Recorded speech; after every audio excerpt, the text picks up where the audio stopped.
We've had an extremely brutal winter this year, and it's time to start getting things ready for spring planting. These beds were all covered with about 6 inches of straw over the winter to keep them from eroding and wearing down from all the rain and the snow. I've cleaned all that out, put it into the compost bin, and now I need to get some new compost in here and dug in and get ready to plant on these. The tomato cages were left up from last year, and the straw is still there. I'll just plant the tomatoes right through that straw. Over on this side, we have 3 barrels. These are cowlick barrels that I got for free, and they've been filled with compost, and then they were covered with straw for the winter. I'll have cantaloupe planted in these in the near future. About mid-May, we put out the cantaloupe, but they do extremely well here. This one needs some more compost added to it, but these were very productive last year, and I'm looking forward to it again this year.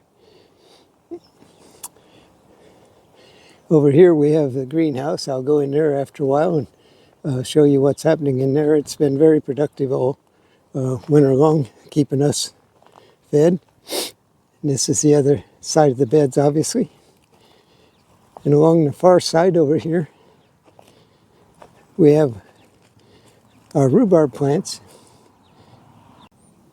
These rhubarb plants are growing in fire rings, and fire rings filled with a mixture of compost and soil. And I put these up on the fire rings because our soil stays so damp here that rhubarb every year was getting crown rot and couldn't keep it. So I put them in fire rings. This is the, I think, 4th year of them being in a fire ring, and they've done extremely well. We harvest a lot of rhubarb out of here, and we even provide some to a local restaurant that likes to make rhubarb pie. I have a couple leftover rhubarb plants back here that I dug out. Those are Victoria rhubarb. I just left them there for the blooms. They're actually very beautiful in the spring when they bloom, and then I cut those out and just let them grow there. The rhubarb is bitter off of those and not as good. These plants up here are all Canadian red rhubarb, and it's a real sweet rhubarb. And looking forward to our first rhubarb pie. Go back around the greenhouse here, and we'll go out. These are magic lilies, also called resurrection lilies, growing here by the greenhouse. They have leaves in the spring, and then they die back, and then in the fall, actually it's a late summer, July, August, they send up the blooms. So right now they're just the greenery, and then they'll have blooms later. Back here is the compost bins. I took all the straw off those beds and filled up the left section of this compost bin with the straw, and I layered straw like a lasagna with composted cow manure from a local dairy herd and straw. So I put about 4 inches of straw and then 4 inches of cow manure, and then layered them, and that's composted. It's already down about 2 or 3 feet. These are my Jora JK 270 composters that I use for composting all kitchen waste. And in the back are 2 bigger bins. These are 12 foot long, and they have an arbor between them. And these need a lot of work on them. I just took straw a few days ago, and they really need some work on them to get them ready to plant. But I'll be planting onions and brassicas and sugar snap peas, a few other things back here. And then after those are gone, I'll plant the pole beans on these on this arbor. This is a bluebird house. There's 4 of them out here, and 2 of them actually have bluebirds in them. The 2 in the back over here have birds nesting in them. So this is all of the outside gardens that I have, and I'll wander off into the greenhouse now. I'm into the little greenhouse now. It's a 10-foot by 12-foot greenhouse.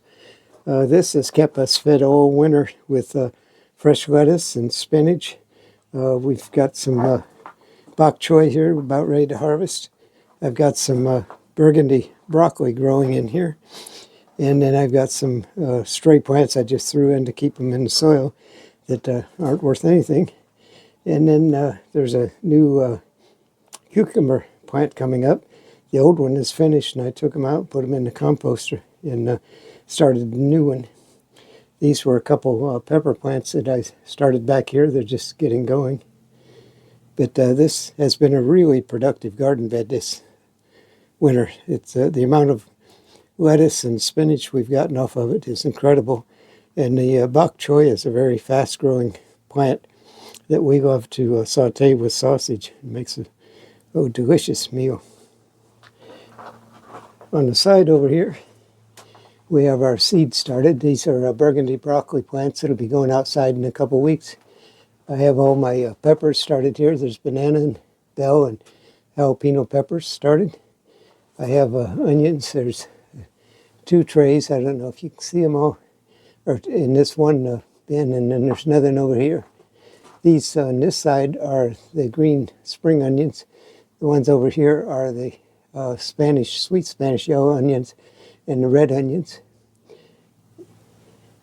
And down here I have some sweet potatoes waiting for slips to come up. They've been late this year, and I'm hoping they'll get started soon. Mid-May we put out sweet potatoes.